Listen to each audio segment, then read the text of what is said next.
Mama itu pasti tangguh ya. Pasti strong kok. Iya, dan Badai pasti berlalu. badai pasti berlalu.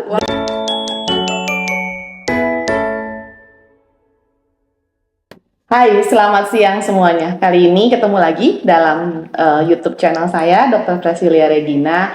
Hari ini kita kedatangan dua tamu cantik. Ini adalah pasien pribadi saya yang anak-anaknya saya temenin. Ada yang anaknya 3, ada yang anaknya baru 1 gitu. Hari ini sih kita ngomongin tentang alergi karena banyak banget ibu-ibu yang anaknya alergi. Nah, supaya kita bisa ngerti nih alergi itu kenapa sih, terus bisa nggak dicegah, atau kalaupun sampai jadi alergi kita harus ngapain. Nah, kali ini tuh saya ingin mengangkat dari sisi sudut pandang ibu-ibu yang sudah pernah mengalami. Dan badai pasti berlalu. Ada saatnya mereka itu akan benar-benar mulus, sehat seperti anak-anak lainnya. Tapi ya tidak mudah dalam menemani anak-anaknya untuk bisa mencapai saat itu. Kita ngobrol lebih lanjut tanpa lama-lama. Saya perkenalkan yang pertama. Silakan. Nama saya Mayang Syahrani. Anak saya namanya Abimana. Itu anak pertama saya. Dan sejauh ini sih masih satu-satunya. Belum lagi ada rencana gitu. Usianya nanti bulan Februari. Ini tayangnya bulan apa ya? Nanti bentar lagi 3 tahun. Usianya sebentar lagi 3 tahun. Alergi yang dia derita itu manifestasinya ke kulit. Jadi Abimana ini dari sebelum 40 hari dia sudah terdiagnosis dermatitis atopi. Semakin dia besar, waktu itu masih asik. Waktu itu belum keluar lebay, belum heboh. Ketika mulai MPASI, mulai ada asupan gizi yang lain dan selain ASI, mulai banyak sampai 1 badan. Gitu. Iya, jadi Abim ini adalah salah satu pasien yang menurut saya manifestasi dermatitis atopinya paling berat. Biasa saya masih bisa menangani untuk kasus Abim sampai saya rujuk ke dokter spesialis anak khusus untuk alergi imunologi. Ya, jadi karena memang menurut saya itu butuh penanganan, bukan sekedar makanan, bukan sekedar eliminasi, tapi obat-obatan juga dan harus dikontrol gitu. Ya, silahkan melanjutkan Mama Abim. Betul, waktu itu posisinya memang saking parahnya memang harus masuk tadi obat radang waktu itu. Harus masuk obat steroid radang, gitu ya. Steroid. Harus masuk obat radang metilprednisolon waktu itu obatnya dengan dosis imunosupresan waktu itu sampai harus disupres seperti itu. Kemudian selain itu dia juga pakai kortikosteroid oles sampai harus dioles waktu itu. Jadi yang bisa saya lakukan waktu itu adalah gimana caranya supaya flare-nya mereda tapi sambil memperbaiki kondisi ketahanan tubuhnya gitu. Kondisinya waktu itu sampai harus di stop, sapih paksa, diganti sufor. Isinya sama minum. Iya, supornya bukan supor biasa ya, tapi supor yang sudah dicacah proteinnya dalam bentuk asam amino. Betul. Rasanya tidak enak, harganya mahal. Betul. Cocok sekali pokoknya gitu. Tapi ada aja rezekinya. Iya, betul. Dan nanti kita akan ngobrolin juga tentang apa sih diet eliminasi, kapan sih kita perlu pakai obat. Ya, sekarang kita balik ke teman dekat saya bisa bilang namanya, saya panggilnya Amah ya. Cuman dia punya nama panggung juga. Ya, silahkan. Nama panggung. Kayak mau ngelenong ya. Halo, perkenalkan saya Diane. Saya ibu dari 3 anak, Aira, Aizar, dan Aisyah ya dok. Anak pertama dan kedua ada alergi pernafasan. Lebih tepatnya sesak nafas, yaitu asma ya dok ya. Betul. Asma yang terutama lebih parah tuh di Aira, anak pertama saya dok. Ya sekarang usia udah 9 tahun, udah 10 tahun Februari ini 10 tahun. Aizar itu anak kedua di 8 tahun. Yang ketiga alhamdulillah tidak ada alergi, sesak. Iya. Aira ini cukup lumayan parah ya dok, sampai akhirnya juga sama ada rujukan ke dokter spesialis alergi imunologi. Iya, betul. Apa ya, sesaknya ya sampai Kita tidak bisa kontrol ya. kita nggak maksudnya. bisa kontrol ya. Munculnya di usia berapa teh kalau boleh? 2 tahunan. Oh. Pada saat itu memang rumah tetangga itu sedang renovasi. Wah, bubar. Itu terpiculah di situ. Ternyata debunya kehirup, awal mula tercetusnya di situ. Oh, waktu itu mungkin purifier juga belum se-booming sekarang ya. belum Teh. ada COVID kan. Oh iya, jadi belum ada yang jualan. Belum ada yang jualan itu, purifier belum ada. Iya, jadi Aira itu ada asma. Ada Ada asma. dermatitis atopik juga nggak? Enggak ada. Nggak ada ya. Belum Kalau Ajay, Aja nggak ada juga. Cuman asma aja ya. Dan Nah, sekarang ini Aizar ini muncul dong. Polip di hidung. polip di ada hidung ya. polip. Oh. Aira iya. reda, Aizar naik. Jadi sekarang terapinya sepertinya harus gantian. Untung gantian, masih ada alhamdulillah. Ya alhamdulillah Ya, bareng gitu. Masih lumayan ya, rada. Dan alhamdulillahnya udah bisa jadi dokter sendiri di rumah. Oh iya, Dengan betul, betul. seiringnya waktu latihan terus kan, jadi kita tahu oh ini mah Apa yang batuknya harus aman. Oh ini mah mulai ngik-ngik, bisalah kasih ini dulu sedikit. Inhaler ya, betul. Wah ini kayaknya udah parah, udah harus IGD. Oke jam 2 kita berangkat. Iya, Gitu ke IGD. Memang mama-mama Gitu alergi lah. itu multitasking. Iya, Jurnalis betul. iya, fotografer iya, researcher harus bisa iya, merekam ya. harus bisa merekam, detektif iya. Nih kira-kira flare-nya kenapa ya? Tuh, Apa yang salah betul, ya? betul, gitu. betul. Asmanya kenapa muncul ya? Apa Betul. yang salah ya? Gitu. Betul, Jadi betul. semua kondisi dicatat. Sangat betul. Nah, kalau untuk Aisyah sendiri nggak ada sama sekali alergi. Aisyah alhamdulillah nggak ada. Di awal lahir tuh Aisyah ada sedikit di kulit sebetulnya. Tapi nggak parah. Tapi nggak kan? parah. Flare Cuman teh? enggak, dia cuma kering pakai- doang ya? Iya, kering pakai sabun ya itulah bermerek dengan khas-khas anti alergi lah ya. Iya. Dengan seiring waktu dia hilang. Dia alhamdulillah nggak ada sesak, tidak ada makan ini itu oke lah masuk semua. Kalau kakaknya kan makan roti jadilah.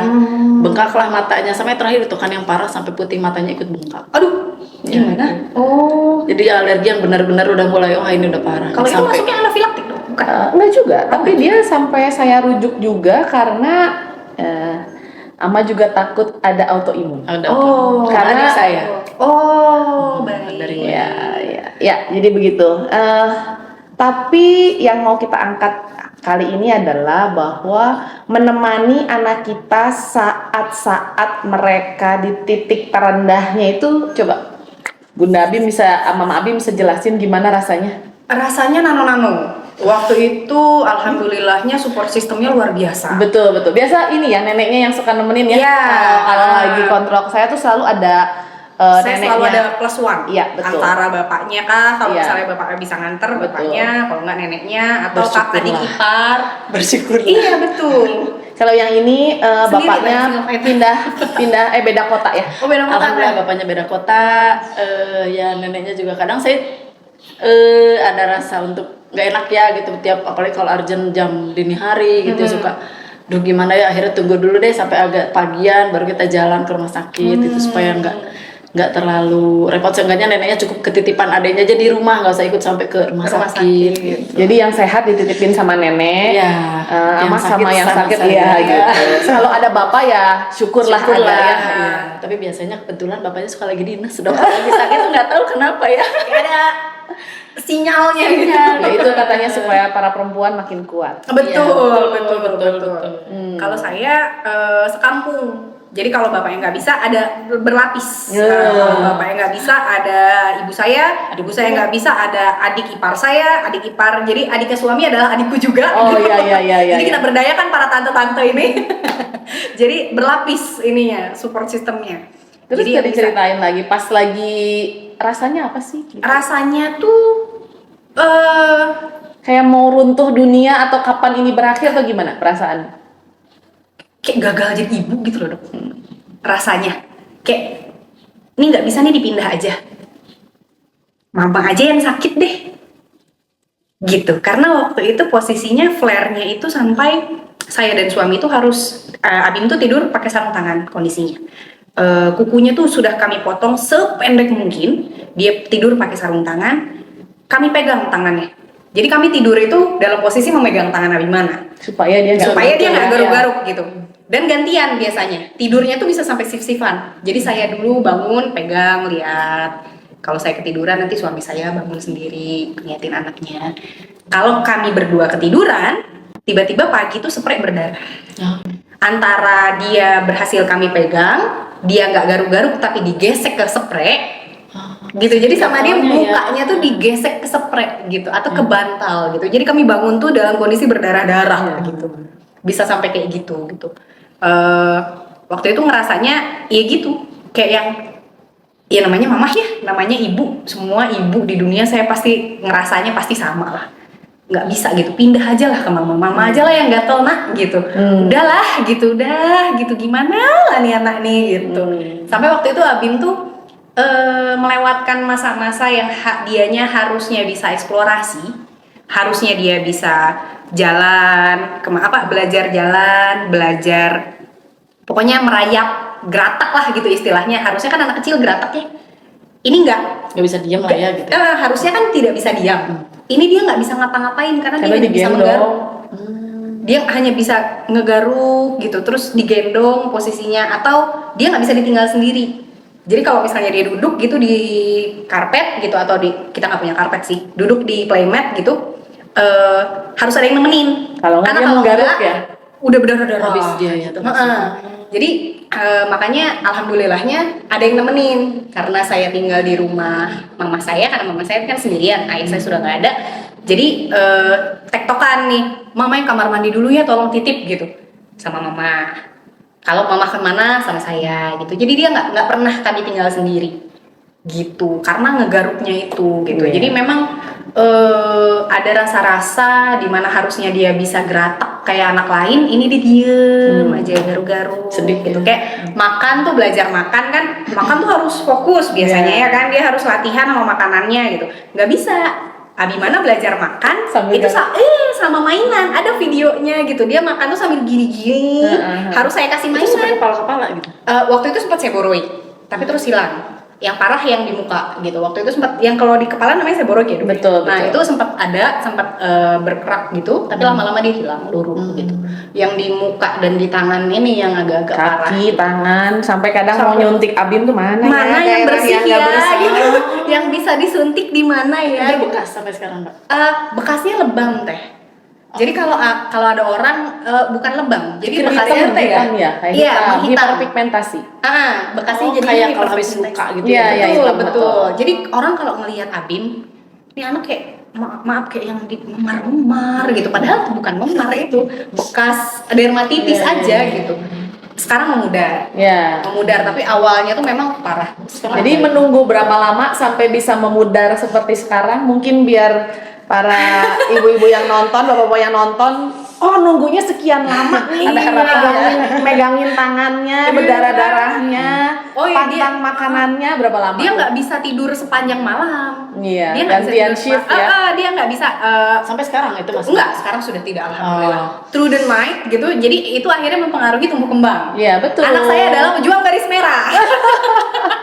Karena dia tidur tidak pernah nyenyak. Makan direstriksi, ya kan? Makanannya kan tertentu, ada eliminasi yang kita lakukan gitu kan. Akhirnya dan makanan yang masuk buat benerin semua lukanya, jadi buat ke badannya habis gitu. Jadi waktu itu Abimana pertama kali didiagnosis sama dokter dermatitis atopi itu sebelum 40 hari. Dia clear itu, saya ingat banget dia clear tanpa ada luka terbuka di tubuhnya itu Oktober 2023, berarti sekitar hampir 2 tahun. Hampir 2 tahun. Dan itu setiap hari, hampir 2 tahun. Saat itu sempat berpikir kayak ini kapan sih berakhirnya gitu. Iya, tapi kan ada orang-orang yang bilang nanti membaik. Yang bisa saya harapkan dengan apa yang bisa saya lakukan itu memperbaiki kondisi Abimana itu adalah jangan sampai jadi yang tadi atopic march gitu. Karena ada orang-orang yang anaknya alergi, gak apa-apa nanti alerginya hilang, tapi jadi asma gitu. Ada yang kayak gitu. Iya, jangan segala dipantang. Tapi kan Anda tidak begadang. Iya kan? Iya kan? Untungnya kakek nenek Abimana itu sangat tahu kondisi cucunya. Jadi bukan tipe-tipe yang udah kasih aja gitu, enggak. Dia sangat nurut dan support dengan medis ya, betul. Dan menghormati keputusan dari saya betul, gitu. Betul. Jadi beliau bertiga waktu itu, neneknya, ninanya dan akinya itu sungguh sangat nanya kalau ke saya tuh, Hmm. ini Abi boleh makan ini nggak gitu. Udah dikasih belum? Udah pernah dicoba nggak gitu. Iya, Ya kayak gitu. iya, Jadi iya. nggak pernah ada orang lain yang bisa masuk ngasih makanan ke Abim karena nenek kakeknya aja kayak gitu. Nggak ada yang berani gitu. Yang paling sedih itu kalau ke rumah sakit, Dok. Ke rumah sakit itu tiap saya ke rumah sakit manapun, rumah sakit yang subspesialis alergi atau ke dokter gitu, pasti ada yang nanya, anaknya kenapa? Mamahnya makan apa? Mamahnya makannya jorok ya? Nah itu Tuh, stereotyping anak alergi. iya, bukannya ibunya disupport, tapi lebih ya dijudge Iya. salah gitu ya. Mamahnya makan seafood ya? Kayak gitu. Sotoy ya, maksudnya Sotoy. padahal mereka nggak tahu kita udah Segala cara dilakukan. sampai nggak bisa ngomong, tarik napas, disenyumin aja gitu ya. Disenyumin aja. Ih, enggak Bu, saya nggak makan apa-apa, doain aja. Iya, iya. Minimal ada 3 orang yang nanya anaknya kenapa. Soalnya memang eye catching banget Iya, ya. memang kalau dilihat tuh Kelihatan banget. teh. Kayak kalau dokter Fresi bilangnya kayak pakai topeng. Oh, Jadi dia tuh merahnya sampai timbul. Sampai timbul, sampai yang iya. kalau luka terbuka tuh ada cairan tuh Iya, Dok ya, ah. berkerak gitu. Jadi kalau Kayak pencet jerawat kan ada cairannya. Nah, itu. itu cairan apa tuh namanya? Seros, jadi kayak cairan darah putih ya. Jadi kalau gendong Abim tuh pakai kain, Dilapisin dulu. dilapisin kain gitu. Jadi dia nggak kena apa segala macam. Terus deterjen yang kain saya pakai itu juga ikut deterjen dia. Jadi baju saya, baju suami, baju neneknya, Ya, pokoknya yang gendong sering lah ya. gendong itu harus deterjennya bareng sama dia gitu. Untuk nyari deterjen itu juga lama. Yang cocok. Iya, Iya, yang betul. paling susah tuh krimnya. Segala macam merek sudah dilakukan. biasa. Tidak ada itu anak saya bau telon, nggak ada. Nggak boleh kan memang. Tidak. Ya memang tidak. Jadi memang minyak telon memang tidak. Iritan. Iya, Iya. betul. Cuman kan Anak-anak kebiasaan kita kan Wangi, memberikan wangi. ke Iya. anak-anak pakai itu ya, Nggak padahal bau bayi. Iya. Padahal nggak bisa. Iya, nggak bisa. Oke, sekarang kita beralih ke Diana nih. Ibu Diana ini Ini luar biasa. benar-benar Bisa sampai ya, sendirian LDR. iya betul. Dan seseknya itu sampai UGD, pasang oksigen, saturasinya rendah. Mungkin coba bisa dijelasin gimana rasanya? Rasanya si anak saturasi 83 pun dia ngerasa kayak enggak kok ini enggak sesek, padahal kamu Kita yang ngerasa lihatnya aja sesek ya gitu. Kamu nggak bisa nggak ngerasa sesek itu gimana gitu kan? Cuma dia saking terlalu sering ya, terlalu sering untuk merasakan sesak tuh menurut dia enggak kok ini enggak sesek. Begitu ke polis sakit dicek, Bu, ini mah harus ke IGD. Ke IGD kenapa? Saturasinya udah 83. Ya udah. Rawat lah hari itu juga ternyata begitulah. Jadi awalnya ya itulah karena debu. Debu yang saya pun nggak nyangka gitu dok, ternyata dia ada alergi ya, padahal di keluarga kita tuh nggak ada yang satupun yang punya asma. Itu nggak ada satupun yang ada asma. Saya boro-boro asma, maksudnya alergi lain pun saya nggak ada. Suami sepertinya ada, tapi hanya alergi yang udara. Kalau dingin ada bentol-bentol dikit. Kaligata ya. Kaligata. Itu kan maksudnya ringan ya dok ya, Betul, bukan betul. alergi yang gimana gitu. Oh ternyata ke anak saya tumploknya sampai ke asma ya, yang kamu asma dari mana ya, sampai mikir ini dari mana sumbernya nih asma. Nggak ada yang asma satupun, sampai turun-turun dari atas pun nggak ada gitu. Nah mulai dari situ sebulan sekali kayaknya ada deh gitu. Harus selama masuk itu rumah sebulan sakit, sekali. sedikit-sedikit harus nebu lagi. Ada baru semua tuh udah harus nebu lagi. Nebu udah nggak mempan pakai obat-obat yang biasa ya dok, udah harus ya. Sampai pakai inhaler, pakai obat minum. Ya itu kan mencari obat asma Apa? juga cocok-cocokan. Cocok-cocokan, betul. Akhirnya mentok di Pulmicort sama apa ya, Combifet ya. Ya, Nah, betul. Oh, itu kombinasi magic. 2 ampul sekaligus itu kadang kalau udah 2 kali nebu nggak sembuh berarti ini harus lanap nih, udah nggak bisa. Karena dia nggak ada perbaikan sama sekali, di seseknya nggak ada cekung tuh, nggak ada perbaikan kok, masih tetap aja cekung, udah nggak bisa nih. Yuk kita bawa boyong langsung ke rumah sakit. Udah persiapan tuh bawa baju, udah nggak akan mikir-mikir panjang bakal pulang, dia pasti bakal lanap. Gitu. Nah ternyata kakak aja begitu belum pulih, adiknya sama yang kedua. Pemicunya ternyata ada di coklat. Oh, baik. Awal mulanya kok dia makan caca sebungkus, tiba-tiba oh caca nih kayaknya nih. Apa makanan apa, selalu ngerunut nih makan apa dia hari ini. Kakaknya nih kalau udah mulai matanya agak, mata kakak bentol. Kakak makan apa tadi? Akhirnya tes alergi. Muncullah itu semua tesnya. Daging sapi, debu, tungau, jamur sampai kamar akhirnya pakailah dehumidifier segala macam gitu ya. Setelah air purifier ada dehumidifier sekarang nggak lama kayaknya bakal booming juga dehumidifier. Tapi memang karena Bandung itu memang lembab.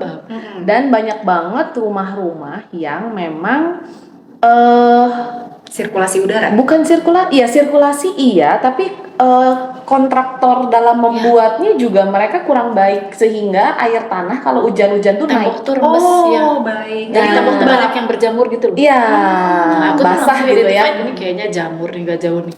Soalnya perasaan tuh udah semua larangan pantangan tuh udah di stop gitu ya. Dia nggak makan roti, dia nggak makan coklat, susu pun udah diganti jadi susu almond.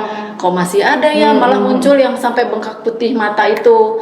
Sepertinya jamur tembok. Jadi hati-hatilah sama namanya jamur tembok. Itu sekarang mulai juga banyak tuh dok dibahas Ya, kayaknya betul, masalah betul. jamur tembok. Yang black mold itu dok. Iya, Iya, black- mirip seperti itu betul. Yang putih-putih Jadi memang kalau balik lagi dulu, entar aku ada yang lupa. Jadi berapa lama menunggu itu? Wah, Aira lama dok. Lama Aira kan? sampai sekarang masih terapi. Iya, tapi udah lebih jarang, Lebih jarang. kan. Yang sering banget itu berapa tahun tuh yang dia sering banget itu kayaknya?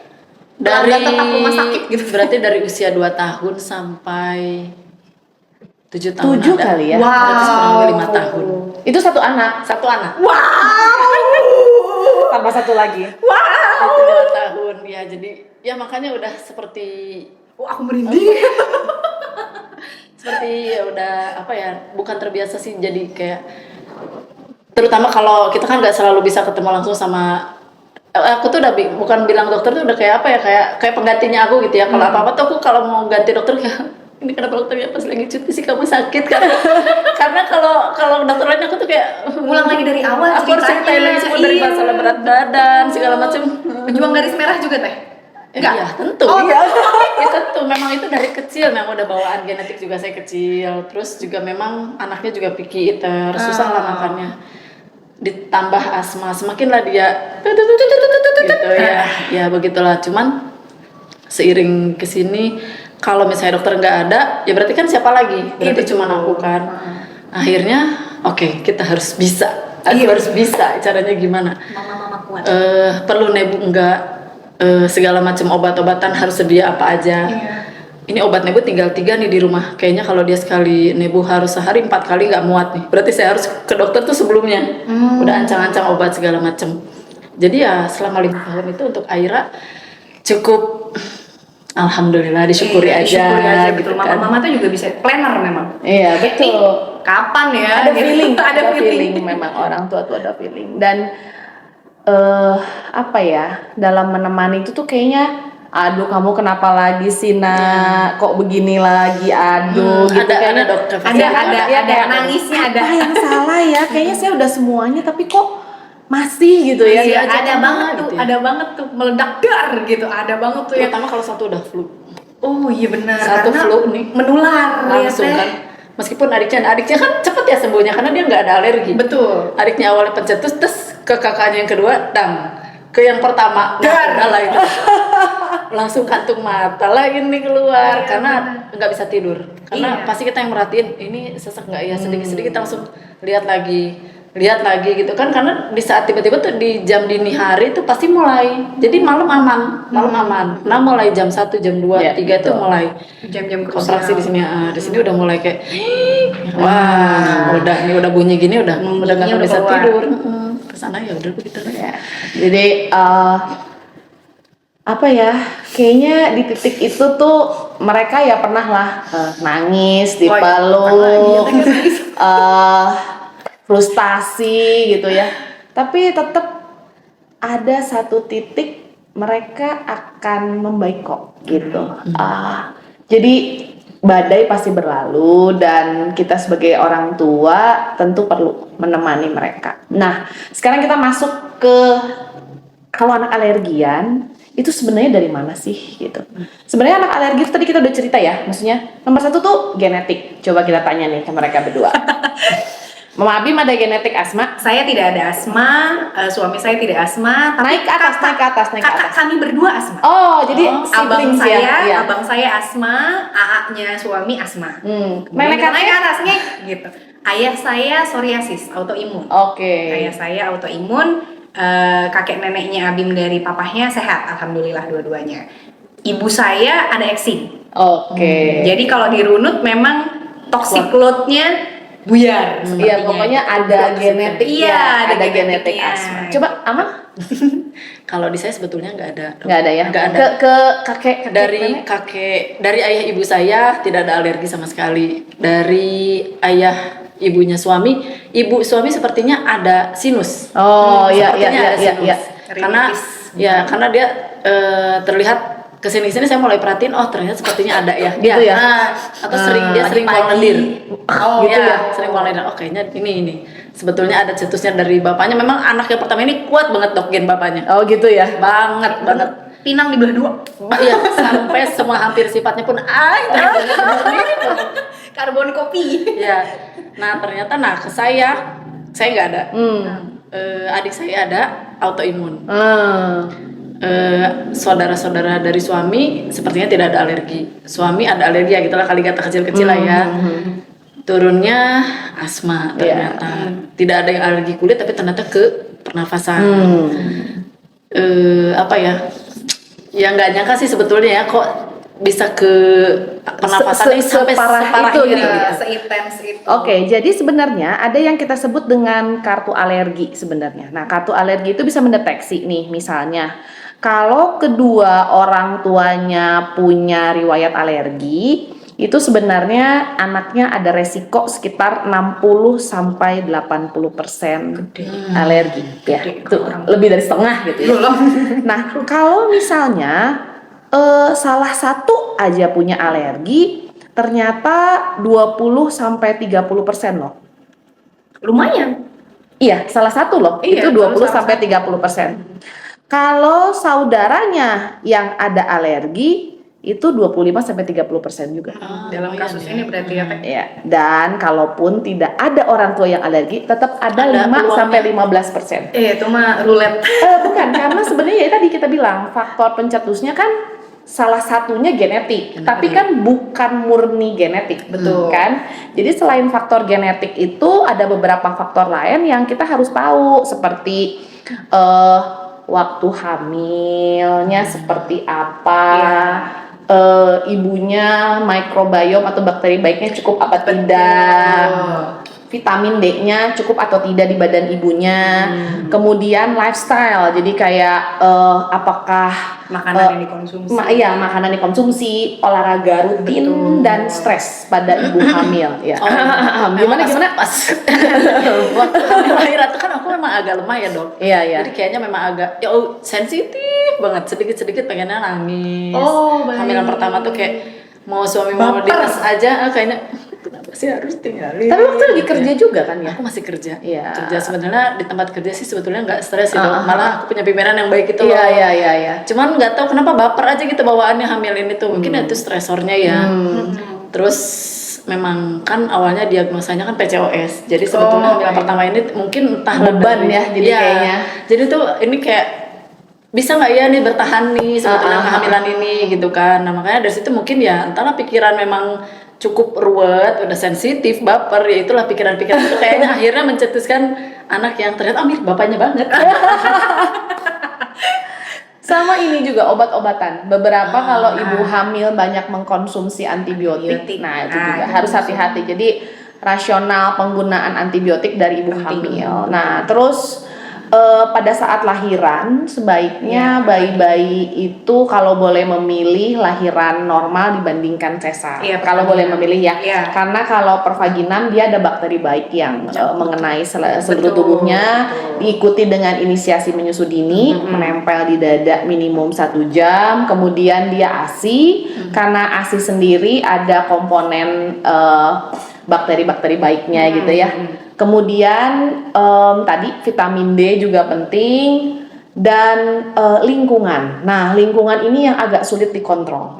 Ya nggak sih, tadi kan Ibu Diana udah bilang ya, maksudnya bukan kita yang beresin rumah, tetangga yang bangun. Belum Bandung itu lembab kan, hujannya tinggi, kemudian konstruksi bangunan mungkin yang kurang baik. Itu untuk yang anak alergian tuh parah banget. Tapi Jadi, betul sih dok. Jadi bukannya gimana kan saya lahiran tuh 2 proses ya. Yang pertama ini normal provaginam, yang kedua sesar. Dua-duanya kan anak alergi. Sebetulnya anak yang pertama ini kalau dia nggak alergian, dia itu daya tahan tubuhnya tuh lebih kuat daripada Aja ini yang kedua. Aja ini sesar. Jadi kalau di compare pada saat dia akan kena asma antara yang pertama dan kedua, ini tuh lebih lambat sebetulnya. Aira itu lebih lama.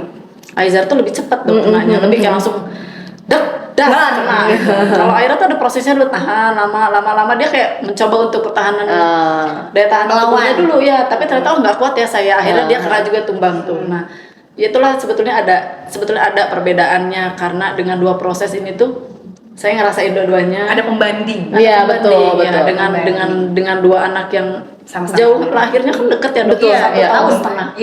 Dengan 1 tahun setengah ini saya bisa compare dua-duanya. Oh ternyata memang ya sebetulnya ada perbedaan tuh dari situnya aja sih. Dari mungkin ada kalau lahiran provaginam kan itu ada bakteri baik yang ya, betul. Bakterinya juga harus dijaga dengan baik ya dok ya. Betul. Maksudnya jangan cuma sekedar memang harus dikembangbiakkan Iya, baik iya. gitu. Jadi kita memang lifestyle ibu hamil tuh Betul, penting. Jadi kayak vitamin D-nya cukup, Iya. olahraganya cukup, makanannya baik, sayurnya banyak, buahnya banyak, karena bakteri di dalam perut itu akan tumbuh baik kalau dia punya makanan yang cukup. Betul. Dan makanan itu tidak boleh gula tinggi. Iya, karena Ya kan, gula ya. yang suka itu bukan yang gula tinggi justru. Betul. Jadi makanan dari alami. kopi jadi ya. Kopinya pahit. Kopinya kopi boleh tapi tanpa gula. Kopinya pahit. Kopi pahit sudah. Aku yang kopi nggak suka kopi pahit, suka kopi manis akhirnya kenapa lambung. Ya. Sekarang kita mau ngobrol tadi yang mamanya Abim udah ngobrol tentang atopic match atau allergic match. Ini ada penelitiannya bahwa kalau anak-anak yang waktu kecilnya eksim, nah itu tuh di kira-kira eksim dan food allergy itu yang akan keluar pertama kali. Jadi kira-kira mungkin sekitar umur 2-3 bulanan. Terus kalau yang food allergy itu tadi waktu MPASI, terus dia akan naik terus, nanti begitu deket-deket di atas 1 tahun tuh eksimanya mulai turun. Tapi food allerginya tuh ya sekitar hampir 2 tahunan akan mulai turun. Nah itu akan berganti ke pernafasan seperti asmanya naik, dan di akhirnya dia akan rinitis alergi. Jadi kayak sensitif lah hidungnya, bersin-bersin lah pagi-pagi, sinusitis lah. Nah itu tuh kita bilangnya yang kita sebut dengan allergic match atau atopic match. Tapi memang tidak semua anak harus melewati itu. Nah, apa sih yang bisa kita lakukan gitu kan supaya kalaupun iya nggak jadi parah, misalnya kayak Abim nggak jadi asma atau rinitis. Terus kalau Ajay atau Aira nggak sampai rinitisnya parah sampai dewasa gitu. Nah sebenarnya ada beberapa faktor. Yang pertama adalah pastikan microbiome atau bakterinya banyak di dalam badan ya, gitu kan. Jadi konsumsi probiotik alamiah, kemudian lifestyle kayak terpapar matahari, kemudian olahraga atau bergerak yang cukup, terus makan juga nggak boleh terlalu banyak gula ya. Mungkin sebenarnya coklat atau kopi itu iya, tapi kalau dia dark coklat mungkin oke ya. Tapi kalau Caca kayaknya nggak dark coklat deh. Ya, itu itu kan mah manis banget. Masuknya UPF ya. Iya. Caca tuh kayaknya masuknya UPF. Tapi kan mereka selalu P. mengiming-imingi depannya dengan coklat. Warna, pemanis, Iya, ya kan? Padahal makanya kita perlu baca itu ya, Komposisi. ingredients-nya. Iya, Itu betul. penting banget. Jadi lifestyle itu penting banget untuk mencegah menjadi lebih parah gitu. Nah, kemudian mengenai kayak Abim itu kan alergi makanannya hebat banget ya. Luar biasa. Iya kan? Jadi ada bukan dua kubu sih, dua apa ya, pendekatan ya.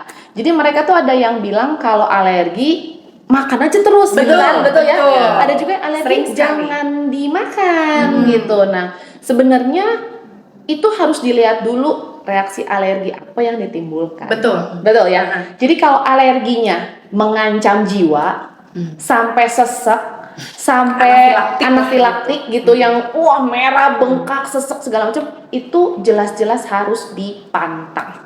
Nggak boleh dicoba-coba.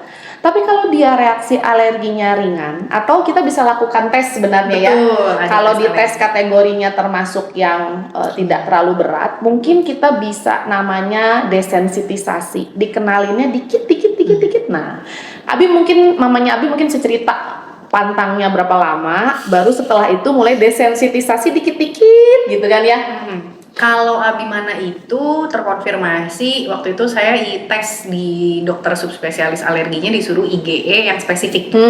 IgE-nya bukan spesifik, kan ada panel kan, gitu. ya. Beliau tidak Satu-satu, menerima itu. iya. Beliau menerimanya yang satu-satu, yang mana harganya lumayan juga. Banget, iya. Jadi waktu itu yang dicek, saya masih ingat itemnya itu adalah putih telur, kuning telur, debu tungau rumah, coklat, udang, ikan, dan kacang. Susu sapi ya nggak? Susu sapi dites juga. Iya. Susu sapi juga dites. Yang alergi itu kalau nggak salah ya, dia terkonfirmasi alergi itu kalau misalnya nilainya di atas 0,25. Putih telur dan kuning telur itu Abim di atas 100. Abim tuh kan pasti pernah teteh belajar anaknya ngupas telur. Ngupas telur rebus, ya kan? Abim pernah tuh saya kasih. Abim kupas telur rebus gitu, saya liatin dia ngupas telur rebus. Ternyata telurnya itu kurang matang. Jadi waktu dia benyek, serp gitu kan, pecah di tangan. Terus dia gini, Gatel. jadi. Padahal nggak masuk ke ini ya. Iya. Jadi rupanya telur tuh sepemicu itu. Sampai sekarang Abimana belum konsumsi telur. Jadi Abimana berarti tidak masuk roti yang bertelur, tidak ada gitu. Pokoknya Padahal kalau semua bilang yang MPASI booster tuh pakai telur. Pakai telur. Satu telur sehari mencegah stunting. Jadi ya kan? Satu telur sehari mencegah stunting. Tidak bisa. Saya belum pernah mencoba telur jenis lain sih. Kan ada telur kan banyak ya. Ada telur puyuh, telur bebek, ya kan? Tapi saya belum berani. Feelingnya belum seberani itu kalau saya. Iya. Abimana tuh sampai sekarang makanannya masih saya yang masak atau neneknya yang masak. Jadi kalau misalnya kami pergi jalan-jalan, itu saya harus memikirkan logistik makanan, gitu. Jadi masih sebegitunya gitu sampai sekarang. Kami juga mengganti alat masak dengan yang lebih aman, gitu. Stainless. Waktu itu saya pikirannya logam berat juga iya, bisa memicu. Berusaha mengurangi toxic load-nya. Gimana Logam caranya berat supaya ya dok ya. Logam berat. Oke. karena gimana caranya supaya anak ini, karena waktu itu saya pernah ke satu subspesialis alergi yang bukan direkomendasikan sama dokter Prasil waktu itu. Saya ke beliau, yang beliau pertama lakukan ini agak traumatis buat saya. Yang beliau pertama lakukan adalah beliau mengeluarkan presentasi PowerPoint. Kalimat pertama yang beliau lakukan adalah, yang beliau utarakan adalah, alergi itu tidak bisa sembuh. Seumur hidup anak ibu akan begini. Saya pulang dalam keadaan nangis. Karena namanya ibu kan pinginnya ada perbaikan ya. Saya akan melakukan apapun yang saya bisa, sekuat saya bisa mencoba. Namanya manusia kan tempatnya ikhtiar, betul? Sisanya kita tawakalkan kepada Allah gitu kan. Cuma ikhtiarnya harus maksimal gitu. Waktu itu jadi akhirnya kami mengganti alat masak, kemudian dia punya panci sendiri, dia punya supaya mencegah cross kontaminasi. Karena waktu itu pernah ada sepupunya Abim datang ke rumah menginap, kemudian mamahnya bikin telur, bikin carbonara, gitu kan. Setelah mamahnya masak, saya menggunakan panci yang sama, sudah dicuci, saya menggunakan panci yang sama, saya bikin MPASI Abim, itu flare-nya luar biasa. Jadi akhirnya Abim punya alat masak sendiri. Dia punya alat masak sendiri di rumah, gimana lah caranya supaya tidak flare gitu. Sekarang alhamdulillah sudah mendingan, sudah mulai bisa dicoba, dikit-dikit memang. Gak bisa sih langsung berharap sembuh langsung gimana gitu, karena kan dia masih dalam proses. Saya masih dalam proses deg-degan apakah akan jadi lagi. Iya. Karena itu traumatik kan, membekas. Apakah ada atopic march tadi? Kan sekarang eksima menurun. Ya kan, dermatitisnya sudah tidak ada lagi luka terbuka. Jadi apakah nanti Abim asma? Apakah nanti? Jadi masih deg-degan karena dia masih 2 tahun kan, 2 tahun mau ke 3 tahun, masih ada kemungkinan begitu gitu. Ya ini Mama Abim itu pernah cuman makan daging sapi tok berapa lama ya? Ada 6 bulan. Nah iya. Karena Abimana tidak bisa makan protein ayam. lain. Dia tidak bisa makan protein lain. Telur dia tidak bisa. Ayam waktu itu kita coba ayam ayamnya bahkan lebih sehat daripada saya rasa. Karena dia adalah ayam kampung probiotik pakan jamu. Luar biasa. Pernah saya coba flare, Jadi juga. jadi juga gitu. Tapi anaknya untungnya tuh nggak menolak loh. Kan anak tuh bosen ya. Iya, Benar nggak sih? Tapi selama 2 bulan dia mau aja gitu. mau aja daging sapi aja terus. Kok bisa sih anak kamu nggak ada yang bisa makan Nah, daging Nah itu ya, semua pasti punya kelebihan dan Betul. kekurangan. Nah jadi orang tua tuh nggak bisa membandingkan anak kita sama anak orang lain. Betul, karena bukan perlombaan sebenarnya. Iya iya kan. Selalu ada yang bisa Hebat ya. disyukuri, selalu ada yang bisa disyukuri. Abimana Ya, itu, daging sapi dari kecil. Abimana itu anak bulan daging sapi tok. Sama karbonya kan labu siam. Luar Labu siam, labu Labu kuning, kuning, labu kuning. labu kuning. Dan anaknya nggak bosan. Terus itu labu kuningnya digimanain? Waktu itu karena dia masih kecil, jadi Kukus di mash, dikukus, Di-mash. Abim. Kalau saya daging sapinya di apa? Di di blender. blender waktu itu, iya. Ya, Karena kan nggak bosan tapi Abimnya nggak bosan. Padahal masaknya nggak bisa gitu pakai aja. nggak bisa pakai Eva Evo gitu anu. kalau minyak bisa, tapi nggak macam-macam gitu. Tapi bisa, tapi dia kalau protein kan cuma itu doang gitu. Dan challenging itu anak-anak kan Iya, bos. bosan. Abim nggak, Abimana nggak. Ya, Itu alhamdulillah. selalu ada yang masih bisa disyukuri Iya betul, ya. pasti ada jalan ada, keluar pasti. lah gitu. Allah tuh ngasih cobaan tuh, kalau saya sih, ibu saya waktu itu pernah bilang Allah tuh ngasih cobaan itu tidak pernah lebih dari kemampuan umatnya. Yes, benar banget. Jadi dikasih begini tuh Jangan bandingin sama orang iya, lain. Adek, kalau waktu kan saya adik ya di rumah tuh. Jadi ibu saya bilangnya adek pasti bisa. Mamah lain belum tentu. Tapi adek dikasih Abimana pasti bisa. Nggak ada lagi gitu. Tapi Gitu. siapa lagi kalau bukan kita? Sama bapaknya. akan kuhadapi meskipun aduh ya Allah. Akan Lagi ya Allah, ini gimana ya? Iya benar, semua akan menghadapi wabarijal. Astagfirullah, astagfirullah. Iya kan? Iya benar. Teteh juga kan maksudnya bisa sampai LDR dalam kondisi tidak ada Iya, backingan iya. gitu kan. Mungkin orang lain nggak akan Saya sih kuat. nggak sanggup. Tuh, kan? Kalau saya sih nggak sanggup teh. Ya gitu. mungkin kenapa Jadi beda-beda memang gitu. ya mungkin kenapa sampai 3 pun mungkin berarti masih tahan ya. Oke, masih tahan. Oke, Suster, Iya, Bu, benar. ada yang ingat loh di atas. Dia kan kemarin masuk ya, Iya. ke rawat gini. Baru teh.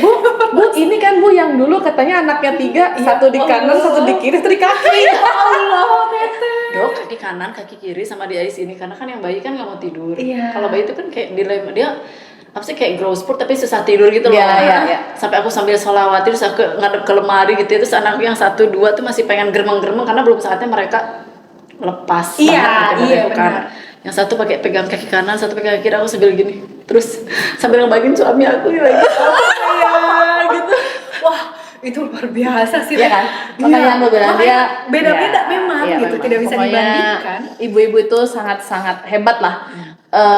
Kapan kita bisa tahu kita punya super power kalau nggak jadi ibu? Betul. Padahal kalau kita lagi Betul. single mungkin Nggak bisa. nggak gitu. akan bisa ya. Kayak Tapi nggak mampu gitu. Iya. kan. karena demi anak mau nggak mau. Saya waktu itu kan diet, Dok. Hmm. Apa yang saya makan itu yang Abim bisa makan. Eh, Saya tidak pernah seumur hidup saya nggak pernah diet.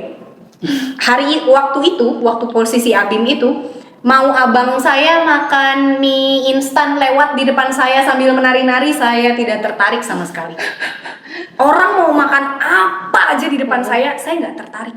iya. Bisa sampai Itu kayak gitu, powerfulnya kontrol jadi ibu dirinya. memang. Kayak yang nggak ada, oh mau ngapain kayak di depan saya nggak akan tertarik gitu. Kayak stick to the diet gitu. Iya. Stick to the Abim's diet gitu. Ya. Sekuat itu. Iya makanya aku Jangan bilang. kan udah lahir loh. Aku waktu hamil pun kan udah melemah. Yang biasa makan Indomie itu bisa seminggu tuh berkali-kali ya. Maksudnya dalam dia nggak ngejaga banget pola makan lah ya segala macem. Tiba-tiba dikasih hamil terus lemah. Itu 9 bulan gak makan Indomie dok. Demi gitu ya, demi ini gak makan Indomie 9 bulan kayak demi. Tapi ternyata aku bisa ya gitu. Iya. Tiap hari ngejus tomat demi gitu kan. Tapi ya ternyata ada hasilnya atau si anak ternyata kulitnya bagus ya dengan aku minum jus tomat tiap hari. Tapi ya di Asma di belakang Asma ya nggak tahu lah ya itu mah udah sebuah takdir yang harus dijalani. Tapi pasti ada hikmahnya dari semua yang kita lakukan. Betul. Nah, ini sekarang yang terakhir nih. Mama Abim berencana punya anak berikutnya atau masih agak trauma nih sama Karena sesungguhnya itu traumatis. pasti traumatis lah. ini adalah sebuah diskusi panjang lebar sama suami. Karena dari awal menikah, kami berkomitmen bahwa go or no go punya anak itu adalah keputusan saya. Itu hak prerogatif saya. Dari awal menikah, dia sudah setuju. Jadi sampai sekarang belum gitu. Terus kami sedang berusaha, karena kan saya juga ada usia hamil dan melahirkan itu kan kita harus fit ya dok. Betul. Ada usia resiko kalau misalnya sudah berapa usianya maka kehamilannya akan beresiko. Betul. Gitu kan. Jadi saya punya timeline sama suami. Kami berusaha gimana caranya supaya pola hidupnya lebih sehat. Untuk mencegah kalau misalnya memang saya memutuskan untuk oke, gong kita coba punya anak, maka kami sudah lebih siap. Karena ketika saya hamil, saya tidak stres. Waktu saya hamil Abimana itu kondisi saya sungguh sangat bahagia. Tidak stres, tapi saya tidak tahu kadar vitamin D saya berapa dan saya tidak mengkonsumsi probiotik.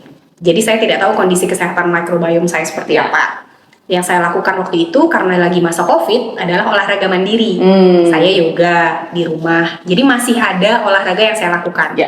Cuma untuk asupan makanan juga cukup seimbang. Saya nggak makan mie juga. Kemudian proteinnya, sayur tuh awal-awal hamil nggak mau. Terus ketika 4 bulan mulai mencari sayur. Banyak tuh saya makan cukup banyak sayur. Cukup seimbang lah dietnya gitu. Jadi yang bisa kami lakukan sekarang adalah saya dan suami beberapa bulan yang lalu cek vitamin D. Kami cek vitamin D, ternyata defisiensi. Saya defisiensi dan dia juga defisiensi. Jadi kami sekarang sedang mengkonsumsi suplementasi vitamin D dengan harapan kalau vitamin D-nya naik, kemudian dengan pola hidup yang lebih sehat, ketika nanti Gong mau mencoba punya anak, tinggal sisa tawakalnya saja. Betul. Ikhtiarnya sudah dilakukan. Betul. Tawakalnya saja. Gitu. Cuma Gongnya nih belum nih. Sampai saya nanya nih, jadi gimana? Mau mulai kapan? Gitu. Ntar dulu boleh nggak? Ya? Karena kebetulan suami saya itu hands on sekali. Jadi dia sebenarnya tidak masalah kalau misalnya harus diglendotin 2 anak tuh dia udah siap gitu. Jadi kalau dari perspektif melihat suami yang sungguh sangat hands on, sebenarnya saya rela-rela aja punya anak berapapun sama dia gitu. Cuma lebih ke kesiapan mental, gitu. Sekarang sih sebenarnya lebih ke arah kayak nggak tega ngelihat dia sakit gitu kan? Betul. Kayak gimana? Mana ada yang tega sih dok? Gitu. Terus hitungannya tuh bukannya cuma sakit batuk pilek, hari ini sakit batuk pilek, besok sembuh gitu. Enggak, ini kan kayak tetap ada yang konsisten. harus konsistennya itu. Terus gitu. Ada yang selalu masih ada yang harus diperbaiki. Gitu. Masih ada yang harus kita coba. Masih ada yang harus sampai sekarang kan makanannya juga masih terkurasi. Salah satu hikmahnya adalah anak saya no OPF sama sekali memang. Betul. Karena dia tidak makan cemilan-cemilan kemasan, dia tidak makan jajan di luar tuh nggak bisa gitu. Kami makan ke restoran itu dia masih bawa makanannya sendiri gitu. Saya yang tadinya tidak bisa masak jadi harus bisa masak gitu kan. Juara. Iya. Suami bisa pakai ojek online. Kalau anak nggak bisa. Betul. Mau nggak mau harus belajar masak. Karena ya menurut mereka kayak kayak tadi ya, misalnya kayak saya nggak pakai ini kok, ternyata cross contamination. Betul. Atau kadang sebenarnya kalau anak-anak yang dermatitis atopik itu kan memang kulitnya terbuka ya. Jadi secara penelitian kalau misalnya dia ke tempat yang misalnya abis masak telur gitu, uapnya masih ada telur di mana-mana, dia bisa masuk loh. Dan langsung flare. Luar biasa. Mirip ya kayak waktu itu si Aira pernah berenang, dia tuh telat dijemput. Ternyata di tempat dia nunggu tuh debunya banyak banget. Udah lagi musim kemarau. Besoknya dirawat. Iya itu. Mirip kayak gitu ya. Nah sekarang balik lagi. Kalau Amah Deane kan anaknya 3 nih. 2 alergi berat. Kok yang ketiga enggak? Apa tipsnya? Apa yang berbeda? Yang berbeda selama kehamilan biasanya ya dok ya. Karena setelah hamil yang kedua ini baru saya baca ada artikel tentang probiotik. Itu dia. Saya tuh telat baca itu dok. Nggak tahu. Bukan telat. Kan kebanyakan googling juga bikin ini ya, banyak horor ya. Iya betul. Memang harus memilah dan memilih. Memang tiba-tiba memang udah hamil yang ketiga. di luar sana. Oh, baik. Tiba-tiba nemu itu artikel itu probiotik, ya udahlah akhirnya rutin lah minum probiotik selama hamil 9 bulan. Dan ternyata alhamdulillah ternyata terbukti ya Ya, dengan Microbiome. Microbiome, betul, itu tuh memang. benar-benar beda. Anaknya jadi nggak gampang sakit juga. Ternyata lebih kuat ya dia. Secara mood si anak pun jadi beda gitu. Lebih Karena dia berasa badannya enak ya. Iya gitu. betul, karena kan memang mereka bilang gut is your second brain. Yes. Jadi kalau ususnya sehat, artinya dia bisa lebih mudah menyerap pelajaran, lebih happy, tidur lebih tenang, enak, lebih iya. tenang, nggak ansietas Iya, juga gitu. betul, Jadi microbiome atau kesehatan usus ini yang sekarang kita memang jadi tren utama untuk mencegah terjadinya alergi-alergi. Dan satu lagi mungkin pernah dengar nggak sih teori hygiene hypothesis? Jadi teori hygiene hypothesis itu kayak papan jungkat-jungkit. Nah, itu antara infeksi dan alergi. Nah, jadi kalau dia infeksinya tinggi, alerginya akan turun. Kalau dia alerginya turun, infeksinya akan tinggi. Gitu. Nah, untuk negara-negara kita yang developing ya, maksudnya tapi belum develop kayak negara-negara luar negeri kan udah develop ya, udah negara maju. Kita itu kan untuk kalangan middle up justru yang rumahnya bersih, nggak ada kandang ayam, nggak ada tanah, jarang main tanah. Oh ada ya? Di rumah saya ada kandang Oh ya gitu ya. Maksudnya jarang main sama lingkungan lah ya, grounding. Nah itu. Nah ternyata kalau grounding itu kalau dia main tanah, naik pohon, punya binatang peliharaan yang tidak berbulu-bulu maksudnya gitu ya. Kemudian dia bantu nanam misalnya, kemudian dia bantu kerjaan-kerjaan yang memang alam, itu tuh si sistem alerginya akan berkurang. Betul. Itu yang saya lakukan. Ya betul. Karena kebetulan di rumah itu kebunnya hampir sepanjang rumahnya. Jadi ayah saya, ibu saya kebetulan suka bercocok tanam, menanam apapun. Jadi juga seneng tanam-tanaman. Ya, menanam apapun jadi beliau itu. Jadi sama ayah saya waktu itu dibuatkan rumah yang setengah halamannya itu adalah tanaman gitu, setengahnya lagi rumah gitu. Jadi Abimana itu dari masih kecil dia sudah merangkak dengan kondisi flare ya. Dengan kondisi flare itu memang sebenarnya tidak bagus. Karena kan berarti akan ada bisa jadi kotor, ya kan? Betul, bisa jadi kotor. Karena tapi waktu itu anak saya itu nggak bisa kemana-mana, gitu. Cuma bisa di rumah. Iya, gitu. Jadi itulah yang ya udahlah, nanti bisa mama cuci. Dia bisa merangkak dia main-main cangkul neneknya, cangkulan, dia ngeliatin ayam, di rumah tuh ada kandang ayam, ada pohon, segala macam pohon ada gitu. Jadi anaknya suka membantu di halaman nenek sampai sekarang. Dan menurut saya itu membantu dia untuk grounding. Iya, dan tidak develop mungkin jadi asma atau itu ya. Iya, maksudnya membantu lah.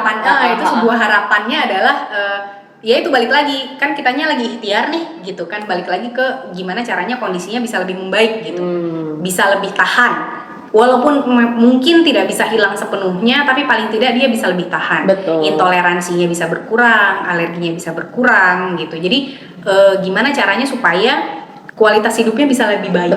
Betul banget. Ama mulai bercocok tanam kapan? Semenjak resign, Dok. Loh, iya kan? Berarti mulai semenjak hamil yang kedua berarti. Iya. Yang kedua tuh mulai itu bercocok tanam. Cuman apa ya? Sebetulnya memang anak yang pertama ini nggak pernah terlibat. Tapi dulu kan memang area terbatas gitu kan. Kalau kita waktunya kebetulan kan jual beli tanaman ya.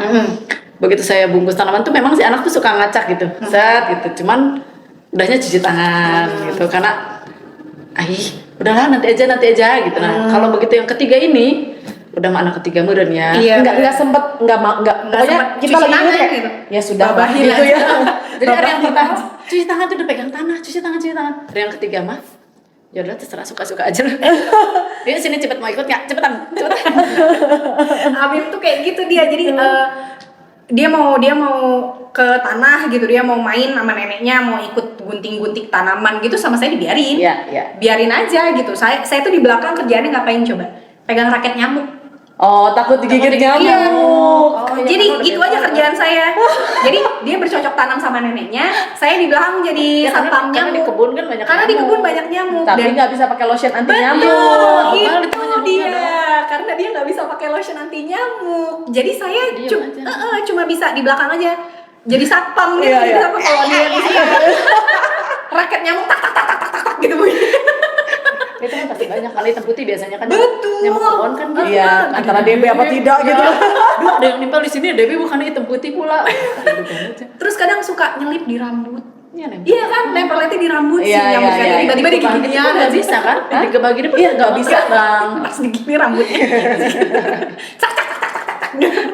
Nah, itu jadi mungkin beberapa tips yang bisa kita bagikan ke teman-teman di sini bahwa kalau punya pasangan alergi atau dirinya alergi atau pernah punya kakak atau siapa punya alergi, berarti ada resiko anaknya akan alergi. Tapi bukan berarti pasti ya. Enggak. Ya, jadi ada faktor genetik. Tapi genetik itu bisa tidak muncul kalau kita meminimalisir dari lingkungan gitu. Jadi dari hamilnya dibenerin, lifestyle-nya dibenerin, probiotiknya cukup, olahraganya cukup, konsumsi makanannya baik, vitamin D-nya cukup gitu. Kemudian waktu melahirkannya kalau bisa normal-normal, tapi kalaupun harus sesar, anaknya disuplementasi vitamin D dan Betul, probiotik. Abimana, Ya kan? begitu.